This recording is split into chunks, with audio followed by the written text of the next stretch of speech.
Are live. And it is hello. It's the last week it was just Alice, but Yes, now it's Dr. James and Alice. We're back. exactly. And you know what? It's so glad to have you. It's so glad to have you back, Dr. James. It wasn't the same. It just wasn't the same without you. It really Thank wasn't. you.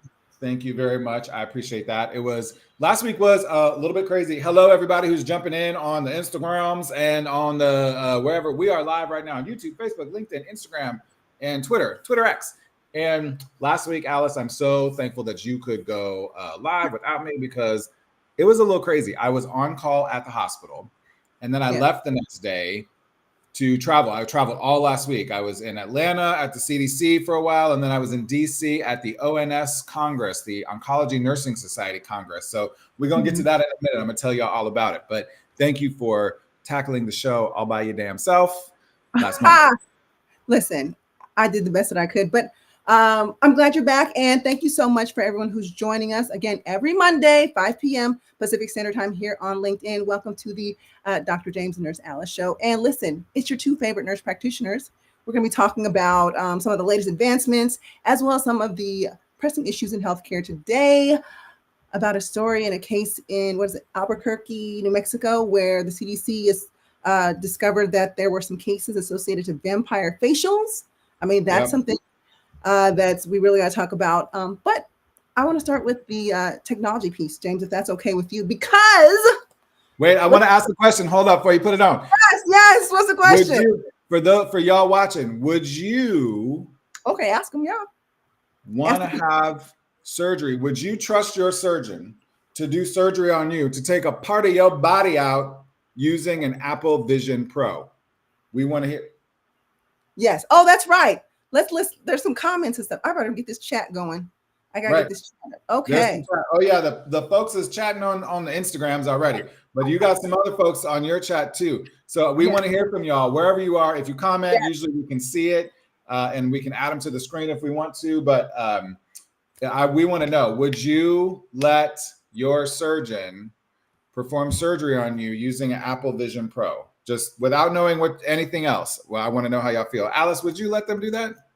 Well, medicine is always on the cutting edge. There's always something new. And let me just preface this because for decades, we've had remarkable technological advancements in the field of surgery. I mean, fundamentally transforming practices that have enhanced the efficiency, the effectiveness, the safety, the precision, and all of these things have improved patient outcomes. So it sounds a little scary, right? It's always scary to be the first. I'll say that, do a couple, then come back to me. But I would say that medicine is known for its innovations, and it's those innovations that actually can improve patient outcomes. So I think we should all be open to it because although we're going to get talking about these Vision Pros, which I do have, I have to say, show the people, Alice, that you got the Vision Pro. Let them know.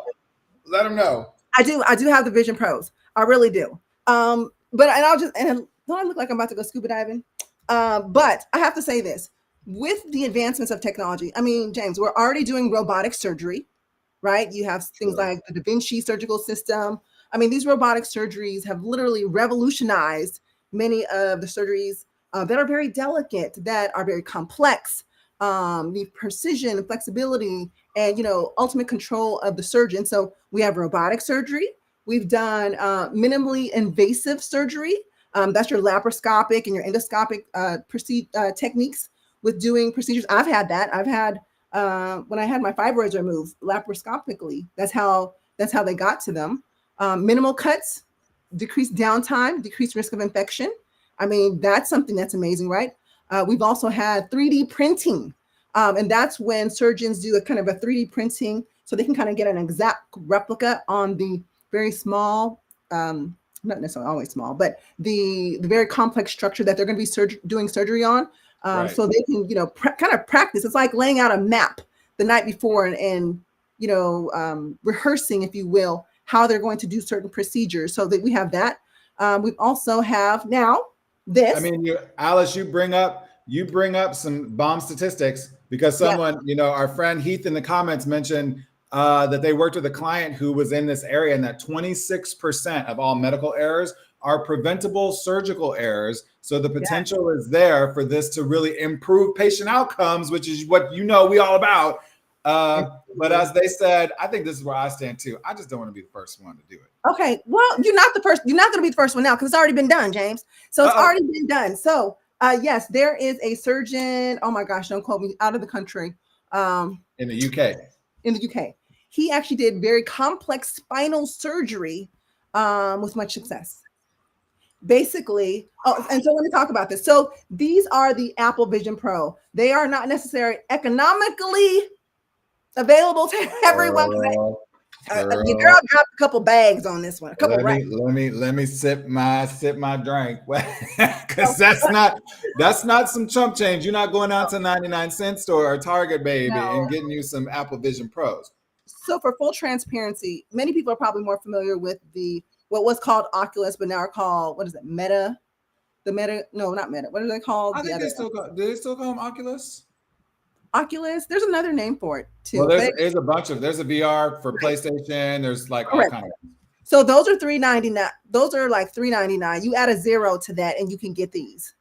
And are they even that much better? Like, oh baby, please. This is it. These are it. Let me tell you. But before I get to this can do a lot of things, baby. A lot of things. And I believe this is how we're going to be conducting meetings, how we're going to be like, we got FaceTime, but you can actually FaceTime in these things too. You could do so many things. But let me get back to the story. So the story is these, there's augmented reality and virtual reality. So James, you explained it very beautifully to me earlier. Can you tell the people the difference between the two? Right. Someone just put in here, can it pay my rent? That's what I want to know. Can it? No, this is the rent. This is the mortgage. This is the mortgage and the car notes. Correct. And the insurance and groceries and whatever. Right. So listen, okay. So this is my understanding of augmented versus virtual reality. So if there's somebody out there who's like an expert in these things or whatever, please correct us in the comments. Okay. We got some smart folks out there. So augmented reality, as Alice is putting this on. So virtual reality is when everything is virtual that you can see, even though it might look real. Augmented reality is when things that you are seeing in front of you are actually real, but then there are virtual components on top of it. So like the Vision Pro is more of an augmented reality piece of technology where when you're looking at it, it's literally it's a camera taking a live video of what they see in front of you. Yep. So you're actually looking at your couch, your dog, your partner, or whatever. But then augmented on top of that is like your Google Chrome page or a video playing or whatever, something that's not real, but it looks like it's part of your reality. That's augmented reality. Yes. So actually we have a video. If y'all don't mind, we're going to go ahead and share this video and then y'all can just see for yourselves. And okay, let's see. It's coming up. Now, speaking of technology, sometimes oh, there we go. Did you get it? Is it going? Okay, let me do something. While James is elaborating on this, I'm going to pull this video up again just to make sure that the people's in the comments are saying that I got it right. That augmented is like reality with some like stuff on top of it. And then yep, here goes. Virtual. Oh, look at this. We did it. This is the surgeon. This is the surgeon that did the spinal surgery. You can see that he's actually in a surgery room, so he can see his surroundings, right? He's doing everything with the patient, right? But check this out, guys. Okay, you see what he's doing there. Okay, this is wild. This is in the wild room. I literally can see what's in the room with me, but at my discretion, I can pull things up. See that? I can pull screens. So the surgeon can have your MRI, your X-ray, your medical chart, the football game. They can have anything up that they want to see. Or not maybe the football game, Alice. Sorry, no, but I'm just saying, like, they can actually have other cases or similar, like let's say they're operating. I don't know what he's operating on the spine, obviously, but he can have other photos of the spine, anatomy, different things, different techniques that other people use. But all of these resources available to you while in the room, while you are the center of focus, but having these resources right up at them. And if I'm correct, you can have 10 screens up at the same time on here. Yeah, you can have all kind of different screens up there. I mean, listen, theoretically, not even theoretically, this dude is doing it right here. We're seeing it happen, right? Yep. And the spine is such an incredibly sensitive place. There is very little margin for error. So if you have a surgeon who's got an augmented reality field, right, a field of your MRI, so he's looking at it, and then the MRI also said, oh, it was, in C7 or whatever, and it was XYZ nerve. And okay, so you're matching up the information from the MRI and you're matching it with what you're seeing, and you're like, wow, okay, I want to make sure that I get to X, Y, and Z. Like, I can see that theoretically how this could be a tool to help surgeons and help other folks. But I'm with you. Some folks in the comments are like, listen, no distractions, please. I don't need you looking at my spine with a knife, with a laser. And then also looking at some screen, looking up, how do I do this surgery? Come on, surgeons on YouTube. Wait. Okay, let's have a transparent moment of what happens in the OR. Oh, they're very distracted anyway. Yes. The surgeon's going to stop anyways to turn around, walk to the radiology film that's hanging. So rather than them stop and walk away from you to go there, they can have it literally up there with them. They can literally take one photo, overlap it on another photo for the, to help assist them with precision and making decisions in that split second. Because the time it takes for them to walk to the radiology film or look on the computer at the MRI and come back to you, that's minutes. That's additional time that you're in surgery, additional time for potential complications. So I get it. It can be scary. We don't want people to be distracted. But is it really a distraction if they are tools that are assisting the surgeon in completing the task in front of them? It's going to help them faster, more precise, have more. It's like taking a test and having all your notes right there. Like, we're going to get 100% on this test. That's what we finna do. I mean, that's a really good way to think about it, Alice. I hadn't thought about it that way. Like this, it's like taking the test, but with your notes are there at the same time with you, like your study notes, so that we can pass the test. I see the value in it. I just, here's the thing. I wonder if we. Oh, cute. Now, Alice, do you know they're asking on Instagram? Sorry to interrupt. They're asking on Instagram. Do you know, can this record? Absolutely. Okay. Yes. The answer. So, okay, about the surgery. Okay, we talked about the surgery. What else can I do with this? I can FaceTime. I can do my Zoom meetings. It can record the screens in front of me. I can literally, and then I'm typing in the air. If I pull up my email, I literally can type in the air like this. There's no handhelds like the Oculus. Everything is touch. I can swipe up, swipe across. Like, I'm gonna move this screen over here, move that screen over there, and not you doing Minority Report, right? And you remember that movie with Tom Cruise? He was all swiping and typing and doing all this stuff. What it is. That's exactly what this is. So you're on here like, and baby, look, you can be in the kitchen. I mean, well, hold on. Safety first. Let me just make sure. Like, you can wear this. You can see what's in front of you, but also we have to also just be aware that we're still human. We might make errors, but literally I can be in the kitchen cooking and I can have this layered where I can literally see what's in front of me and then have the recipe book up here, have the TikTok video where I saw the lady making it here. I can have all of this up, swipe screen with the touch, like just I'm moving my hands. I don't have to have a control or anything. So I'm gonna take it a step further for you, Alice. Though we're about to get a little deep here because in the comments they're bringing up some real stuff. What are they saying? So how do we collect data over time to refine the technology? Are people open to having their surgical data collected? Like, do you think that as patients, do you think that there will be patients that would be open to saying, hey, we want to use this? Not only do we want to use this on you, but we're going to record the whole thing so that we can use it as a tool to teach others how to use this and to teach our students and residents and nurses and whatever. Like, this is where things start getting a little fuzzy, because it may be like, I agree to allow you to use this tool, or does someone have to consent to that? And then in the consenting of that, are they also consenting to using a recording of that? Like, that's a really interesting point. You do it now already. Boom. You do it. You sign it already in your consent. There is a fix when you sign your consent.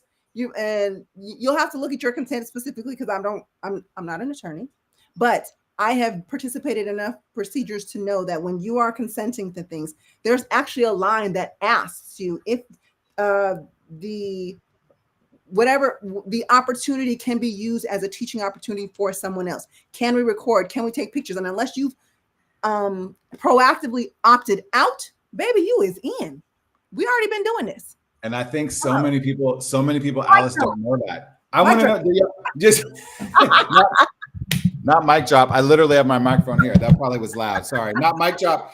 But I think so many people don't realize that when in that fine print, you know, the surgeon comes in, or oftentimes it's an NP or a PA or the nurse on the team, whatever, and they come in and the surgeon will answer like 2-3 questions and then they run out. And someone else is in there with you answering all those questions. But ultimately, when you go to sign that consent form, all that fine print in there is you consent to allowing us to capture some of this data, to record some of these things, to have students in there, to have people who are not the surgeon do things to you within the scope of their practice, right? I think a lot of people don't realize that they're consenting to this. So then I wonder then if these patients that had this Vision Pro used on them already even knew that it was happening. I imagine that was probably something that was consulted with the hospital's legal team. The patient was probably I'm pretty sure they were made aware of, because this is the first, right? Let me say this. I can't say that these are medically approved, or excuse me, if there's any, I don't know if there's been like a true body to medically approve this for surgery, but as you know, we have to do research. Someone has to volunteer. So it has to be a study group. So this patient probably was like, I'll do your surgery for free if you let me do it with the goggles. I'm making that up.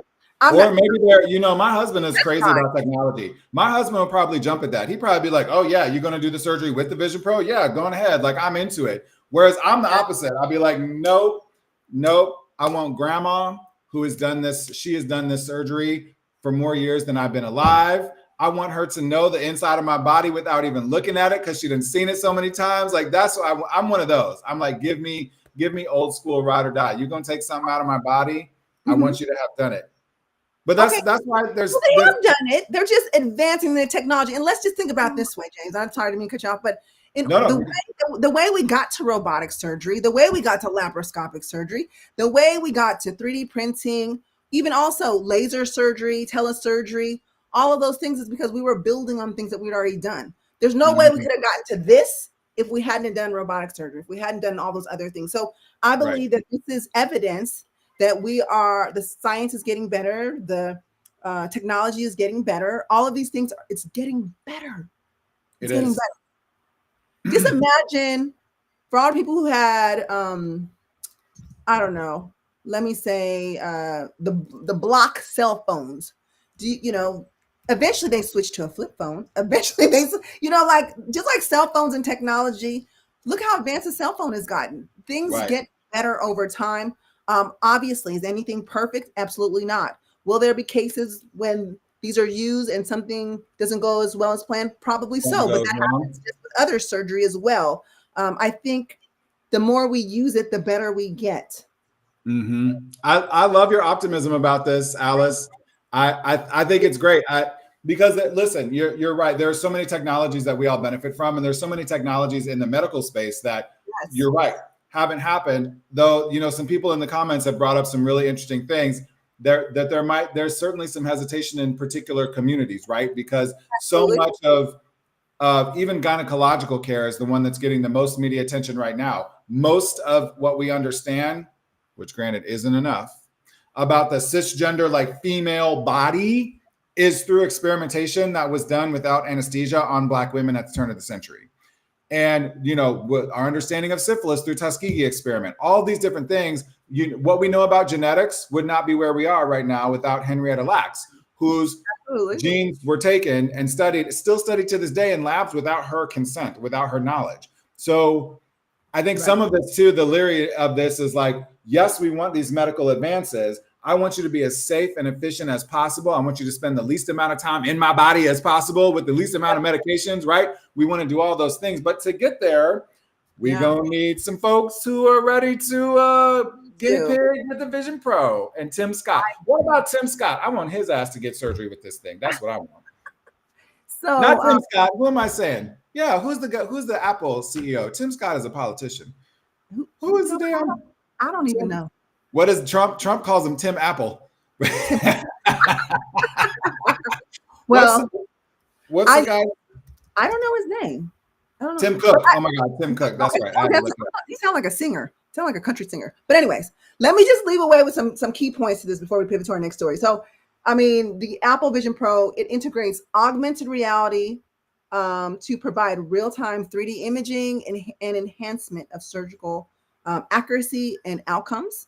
The surgeons, granted, this was the first surgery, but I guess there have been practice and simulation situations. Surgeons have reported improved visibility and precision, attributing to faster recovery and reduced complications because of the technology. The patient, there's a patient impact, right? The patient experiences a quicker than average recovery period because they're down long for shorter periods of time because the surgery is shorter, they're more accurate, minimal discomfort with improved surgical results. And so the future implications of this may eventually be the standard surgical procedures one day. I mean, but again, potentially reducing operative times, complications, and those type of things. And we get it. We're going to be collecting data. What y'all didn't know is that they were already collecting data on y'all because y'all was just signing the consent. Right, that part. But we do. So, and like, look, Apple Watch. When this watch came out, it couldn't do all the things it does now. It can read EKGs. It can give me my sleep hours, my heart rate, activity. It can measure, like, if I fall down, like, are you okay? Like, no, I fell. I'm not okay. But it can tell you these things. So that kind of technology, obviously, we collect data, we look at the data, we look at what we're doing, and we make improvements. So, you know, I get it, it's a scary thing, but the Apple Vision Pro has shown a 30% improvement in surgical precision and a 25% reduction in surgery time across tested procedures. Wow. All right, put it on one more time for us, Alice. Yeah, listen, this is America's favorite nurse, Alice Benjamin. What happens if you walk into one of your patients' rooms just wearing that? You know what? I should probably try it, huh? Oh, but here, I should probably try that. Everybody look at me like I'm crazy. I'm like, this is PPE. They wouldn't have they wouldn't even question me. I put his hairnet on, like, this is my new PPE. Hey, you know what though? I think about the implications of, like, during COVID, if we had something like this, we probably could have done some different things. Maybe they could have been supplied to patients who were in the room so that they could see their families easier, because sometimes even patients weren't even like able to like hold up phones for FaceTimes or whatever. They could also, like, you could have a FaceTime conversation with the patient and then therefore not exposing healthcare workers to COVID right before, especially in all those places. Now, listen, if they didn't have enough money to afford PPE, they probably weren't going to have the money to afford Vision Pros for the patients. But just theoretically, this could really be a safety thing, protecting us as staff as well. Exactly. And so I do telehealth as well. There are times where I probably won't even need my laptop anymore. I'm just going to put this on. Mr. Jones is going to put his goggles on, and I'm going to talk to him about what's going on. And I'm going to pull up his x-ray results and say, look, you see this part on your kneecap? This is the part where they need to do surgery. I'm going to refer you to the surgeon. I'm going to go ahead and type the note in there while I'm talking to him. Like, this is it. This is your walking computer. Just like we learned the iPhone became your walking computer. Taking pictures, taking videos, collecting data. You can do all those things. You can do everything on an iPhone that you can do here. You can even talk to people like a regular phone call. You can FaceTime on here. So anyways, that's my spiel on Vision Pro all the way. I love it. Wait, is Tim Cook? You're like on the PR team. You should be on Tim Cook's PR medical device team. That America's favorite nurse, Alice Benjamin, going out and talking about this device. Because listen, the thing I was going to say, Alice, and you beat me to it, was, for me, being a data guy, the proof's got to be in the pudding. Like, I got to see the numbers. You have to tell me, as such a research head, as someone who was like, I need to know where this is, and trying to remove emotion from it. Mm-hmm. If this thing is improving patient outcomes, if this thing is reducing surgical errors, which happen a lot more than we talk about, if this thing is making us as patients safer, mm-hmm. then I have to be for it, whether it's gonna make me uncomfortable or not. I guess I got to get on board. Okay, and that's all. Just be open to it. Just know that these things are happening. So if your provider walks in the room one day and you're like, oh, okay, Apple Vision Pro, you're on it. Okay, and these might be questions you can ask, because again, you can, and just imagine if you have this on and your patient has it on as you're doing that visit. Well, look, here's your x-ray, and let me show you what's going on inside of the heart. and be able to draw on that literally with the patient. Yeah. That'll improve communication, education, get everybody on the same page. But that's fascinating. I love it.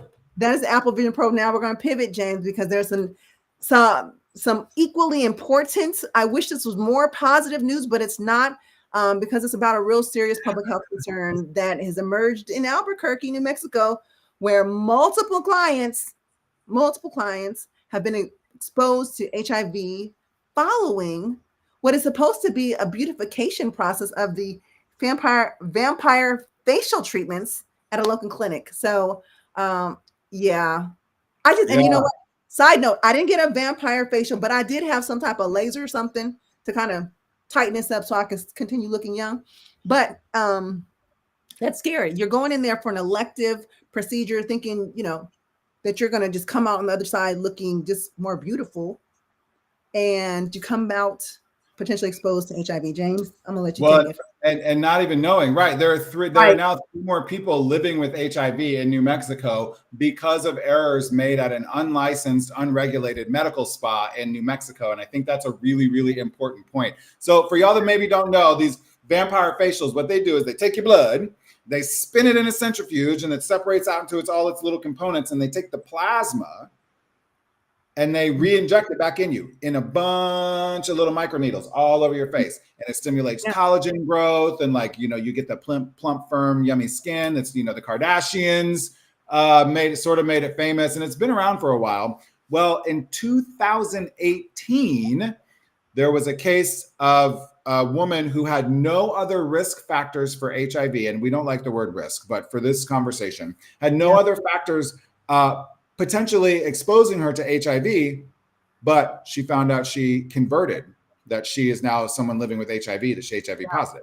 So they were able to trace it back to these, and Alice, I want you to pull up the video here because I think the video does a really great job of this. They were able to trace it back to this med spa clinic where she got this vampire facial in 2018, and the CDC and the New Mexico State Department of Public Health have been investigating this since 2018, and the CDC just basically now came out with their final report about what actually happened in the last couple of weeks. Detailing what it says are the first known cases of HIV transmitted by so-called vampire facial injections. Have you heard about this?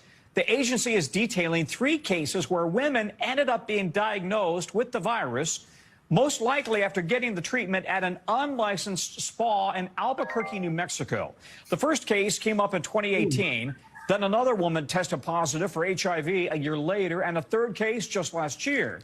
In a joint investigation by the CDC and New Mexico's health officials, investigators say they found a rack of unlabeled tubes of blood on a kitchen counter and in the fridge at the spa next to food and injectable anesthetics. They also allegedly found unwrapped needles in drawers, on counters, and in the trash can. Investigators say dozens of clients may have been exposed. Wow. Dozens of clients were probably exposed to this. Now, the CDC has come out to put a little button on that story. The CDC has come out and said that they have only found those 3 cases so far, but that the investigation into this still is a little bit ongoing. Yeah. This is. So listen, I feel like I need to just level set a few things. I never, ever, as an ambassador for the CDC's Let's Stop HIV Together program, I never want HIV to be something that people are fearful of anymore.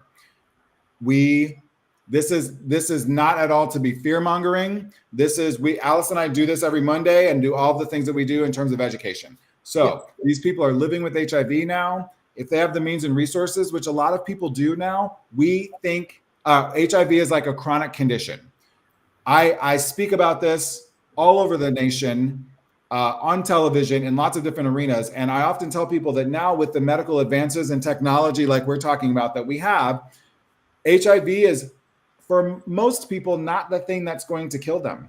They're going to die at 97 in a car accident, right? Like HIV is not the thing that's going to take you out, because we have the medications to be able to have people lead healthy, full, long, active sex lives, all of the things. Okay, so this is not a fear-mongering thing. What this is, though, is education about where you get your stuff done.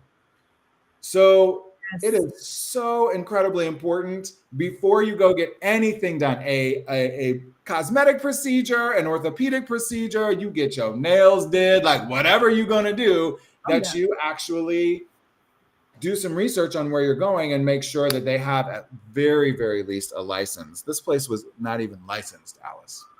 I know, and you know what? Although this is a little bit of a separate topic, I won't deviate too far, but when we talk about medical tourism, sometimes people are looking strictly at prices when it comes to the treatment and the services that they're getting. While I understand the economic impact of the dollar, you want something for less. We all do, right? We all like free 99. We do. But 399. when it comes to your health and safety, those are things that are priceless, really priceless. And so you need to do your due diligence and balance the price and cost of something versus making sure that they are licensed, accredited, that they're clean. You've checked out the provider. You've looked up the provider online. Do they indeed have a medical license? Are they doing, I don't know, are they doing some type of procedure on you when they're licensed to do something else? For example, if they're supposed to do something with your face and dermatology, but maybe they're a podiatrist. Not saying that they can't cross train, but you need to ask these questions. You need to ask, how many cases have you done? Have there been any complications? If so, what are they? What happened? Without them having to disclose who the person is, they should at a minimum disclose to you the pros, the cons, potential side effects, adverse effects, and what are the percentages of infection, death, hospitalization, and those unwanted things, because you're going there to get beautified, right? And then you're going to come out with something else that you didn't really sign up for. And James, to your point, even with getting nails done, you got to make sure that those, the people who are doing your nails are opening up a clean, sterile equipment to use those on your nails. You might think, oh, they're just cutting the cuticles. Listen, there's fungi, there's bacteria, there's viruses that, live on every surface of our body. There's each of those are especially places in which multiple people frequent for their treatments and their services. The potential for contamination, cross-contamination, all those things exist. So you gotta be careful, James. Gotta be. You really do have to be careful. And even I always tell people too, don't be afraid to be the person who is like, hey, can I see your autoclave, which is the machine that they use to sterilize? Can I see how many infections have y'all had in the last year? How many people have return visits? Even if you want to be a little bit sneaky, you're like, oh, what's your return visit policy? How frequently do you see people come back? Like, are people needing to see you? Whatever. Like, what types of scarring and things can I do this? Go read Google reviews. Go read Yelp reviews. Like, a lot of times we hear I call it the 10% rule. So the 5% of people who have an amazing experience and the 5% of people who have a terrible experience are the ones who are actually going to say something about it online. But you can get an idea if somebody has 1,000 reviews and 897 of them are terrible. Like, maybe pick a different med spa. But all of these places that are required to have licenses, you can Google and find their licenses and certifications online. Every single state requires that. So to your point, Alice, yes, we all want free 99. We all want this to be as cost effective as possible, but do a little bit of research before jumping into something like this. And you, just like you said, Alice, if you're watching these people and they're not using brand new needles every time they're about to do your micro needling, if they're not using brand new equipment, whatever, just get up and leave. It's not what that right in front of me. I'm sorry. Please. Yes. Although that probably is new. I need to see you open the package. Can you, or can you show me the package in which you opened it from, at least something to that effect? Because, and I'll say this: most providers want to do right by their patients. Actually, I think all of us do. Why some deviate from the process, I can't really explain that mindset. But there's not everybody's family. There's a crazy one in everybody's family. There's a crazy one in everybody's profession. I'll just go ahead and say it. But that's true. That's true. To make sure you don't have the crazy one, you need to do some questioning and investigation. And I'll say this: depending on the procedure you got, obviously these folks got vampire facials, which can be done in clinic, right? There might be other procedures where you have to go to a surgery center and all those things. you need to inspect the location more than just the receptionist area and then where you're sitting, in those common hallways. You can ask before the procedure, where am I going to be doing this? What does it look like? Mm-hmm. After this story, I might be like, can I see y'all refrigerator? Right. I want to see your autoclave. And listen, if they don't let you do it, go to a different one. And I think one of the biggest distinctions too that people might not realize is that there's a lot of places who will advertise and look and feel, especially on social media and in a bright, shiny website, like they are medical grade with licensed professionals. And they will look like that. And that is the difference between a med spa and like an aesthetics clinic, like a dermatologist clinic or a plastic surgeon's clinic or someone who specializes in aesthetics. So it's just like Botox, for instance. Botox is not very well regulated. And so you can have someone who has just been trained by their friend on how to inject Botox, or you can have someone who is like a licensed professional, like a nurse practitioner, who knows where the nerves are to avoid in your head to inject you in the right place. But those two people's Instagram feeds and their websites and their advertising can all look and feel exactly the same. Mm-hmm. So you're always looking for that person who is like a registered, licensed, certified clinician, and not just they went online into some website, getcertifiedhere.com, but that they went to a school and were trained and that they are RN, NPPA, or, an MD or DO. Right. You definitely got to do those checks. Now, James, if I could just circle back, because again, you're the CDC ambassador when it comes to HIV. Some people may have some questions about, you described how a vampire facial happens. Mm-hmm. Spin down the blood and they take, is it the plasma they take and they put it into the, so yeah. What is the likelihood of transmission of something like getting HIV through something like that? Even, let's say, well, first off, my question is, in the story, they found some of the products in the same refrigerator as their food. And they also mm-hmm. found some things that were unlabeled. So mm-hmm. whenever I'm doing any type of procedure that's related to blood, bodily fluids and things, what should I do as a consumer? So, I mean, they take the blood, they take it somewhere and spin. I mean, should I be watching them every single, like, where are you going? What you doing? I mean, I think that would be nice. I've never done this.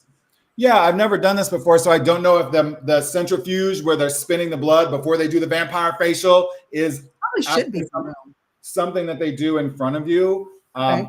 I think it would be a smart practice for people to do that. The likelihood of transmission for something like this is about the same as anything else that requires a needle stick situation, because I want to be really clear here. This is your own blood that they take, they spin, and they put your plasma back into you. So they're not using other people's plasma. The issue here is they were reusing the tubes that contained the whole blood products in the first place that they spin in the centrifuge. And they were reusing needles that they had used on somebody else.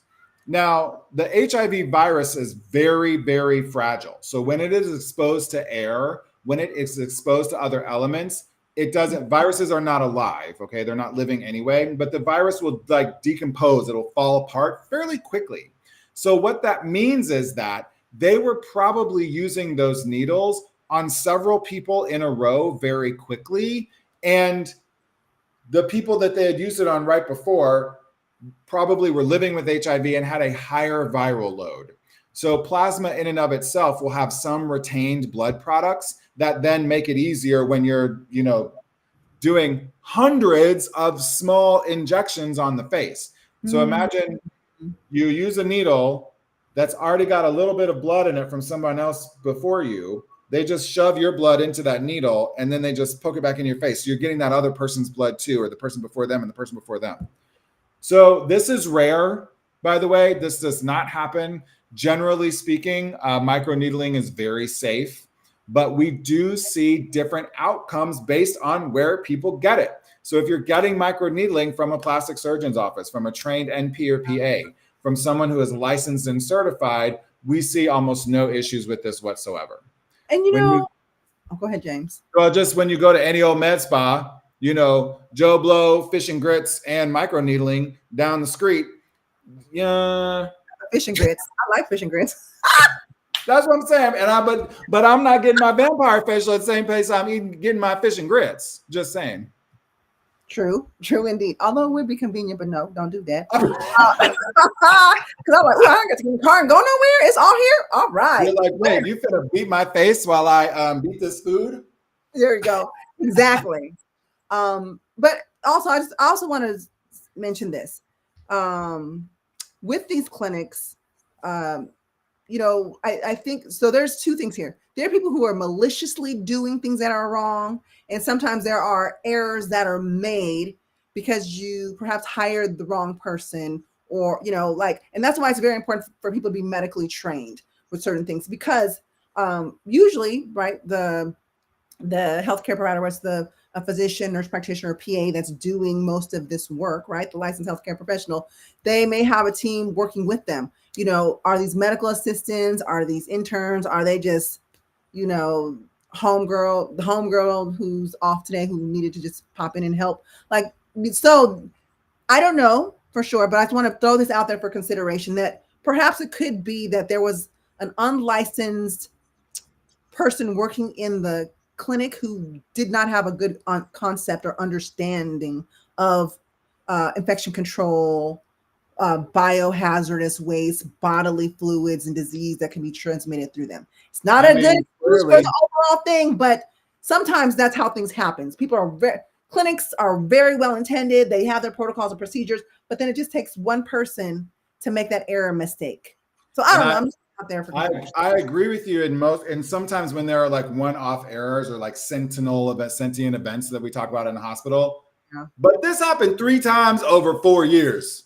That is a process and a procedure. That is a whole ass clinic that is just not giving 2 F's about somebody safety. in there slept in class. Somebody slept on that subject. I don't know. I'm not making excuses, and it's not a funny matter. James and I were just throwing some bantering, but if you don't somehow insert some type of humor when you talk about this, you're going to want to cry because these are people's lives. Their livelihood. It has a great financial, emotional impact on someone's life. Absolutely. So the reason why, again, this isn't like, it's not like a death sentence, right? Like the individuals who are able to access and take HIV medications, which a lot of people are now, live long, healthy lives. Their lifespan is actually considered normal when you take your medications and your viral load is suppressed. Like, honestly, we're at the point where living with HIV, if you are able to take your medications, most people, it's not even the thing that worries them the most about their health. So hopefully that is the case for these individuals. But yes. Alice, I think you said it before, like, we're living in this world right now where like any old body can just open a med spa. And then these are the ramifications of people being able to do these types of things like microneedling procedures, interacting with other people's bodily fluids or whatever. And then these are the outcomes when you don't have people who are licensed and certified and all that kind of stuff. It's a really difficult and tragic story. And I'm glad that the CDC is making this known and aware right now so that people can just be educated, because there are wild numbers. It's something like above 70% of people have either had or are considering some sort of like aesthetic procedure. So whether that is a plastic surgery procedure or a liposuction or something like microneedling or something like that, these are big business. And that's why you see these unlicensed, unregulated clinics trying to get into it, because they want a piece of that pie. Exactly. And, I'm not to incite fear or anything like that, but if you are someone who's had any type of, maybe you've had a similar type of procedure, and just to be on the safe side, it took several years for the CDC and the new Albuquerque public health department to figure, to come to these conclusions. Right. It doesn't hurt to call your provider like, hey, I heard this story in the news somewhere in another state, but just curious, have there been any reports or cases in your clinic? Has anything happened? Listen, I'd be like, hold the phone here. Hello? Allison, yes. I will call. This story. Hello. Boss. Who's the office manager? No, right now. But I'm just saying, like, you this have is the to advocate for yourself. you do have to advocate for yourself. So again, 100%. many of us, I'm going to say all healthcare professionals want to do good. We want to do good. We want to do right by our patients. We're not perfect. Sometimes things slip through the cracks. Sometimes we don't find out. And then sometimes there's that small amount of people who like, what happened? Shh, don't say nothing. You think, come on, say something, then we'll do it. So hopefully that's not a type of provider you've received services from, but to prevent years from passing, it doesn't hurt. They shouldn't find offense to it that you want to call and check and say, hey, there's this nationally trending story about HIV transmission from a particular procedure. I want to know, have there been any instances in your clinic where there's been some type of infection control breach? Yep. And and a lot of these things have to be reported too. So if they don't tell you, you can go on the interwebs and find out for yourself. It's supposed to be reported. It's supposed to be. And for the most part, it will be, but sometimes stuff isn't or reported much later. So be your best advocate. Be your best advocate. I love it. Alice, America's favorite nurse, Alice Benjamin. First of all, listen, you brought the heat. I think everyone's loved both of these stories. I think they're super important, but you brought we brought video today. Yeah, and you brought video both times. Listen, the controversy over using Apple Vision Pro, put them back on to do surgery. We got all these folks in the who just joined the live too. Sorry, y'all, we're about to sign off. But today we talked about using Apple Vision Pro, like Alice is doing, to perform surgery. Would you let a surgeon do that on you? And what does the data say about that? And then, of course, the CDC just released their final report on those vampire facial cases where 3 individuals are now living with HIV after receiving vampire facials at a clinic an unlicensed, unregulated clinic in New Mexico, and how you can avoid that happening to yourself. Folks are already saying, thank you, Alice. We thank y'all for tuning in. We definitely want to know what y'all want to talk about. So we feel like we know the stories that are interesting or whatever, but we definitely want to talk about you guys. In fact, I think we should do this for next time, Alice. We do have someone in on LinkedIn, by the way, who was like, what about eyeball syphilis from using makeup testers?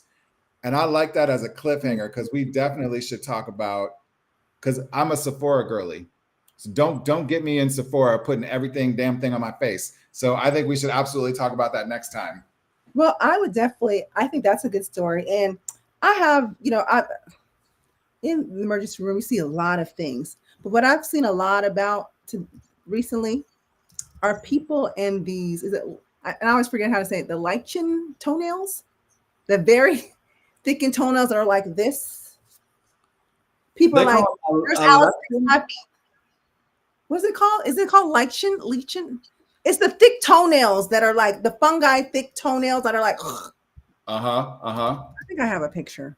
I think I might need to show this picture. Like, I'm pulling it up.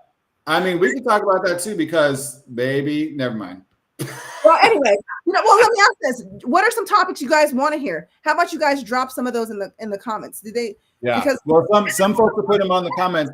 But you can, while you do that and while we wrap here, if you are watching on my platforms at Ask the NP, please go follow Alice. She is all over social, everywhere at Ask Nurse Alice. And if you're watching on Alice's, America's favorite nurse, Alice Benjamin, y'all come over and follow me at Ask the NP. We do this every Monday. Usually it's both of us. Last week it was just Alice. She hooked it up. Someone put Fritos in here. Y'all want to talk about Fritos? By the way, Fritos. He was eating Fritos just a couple seconds ago. I was eating.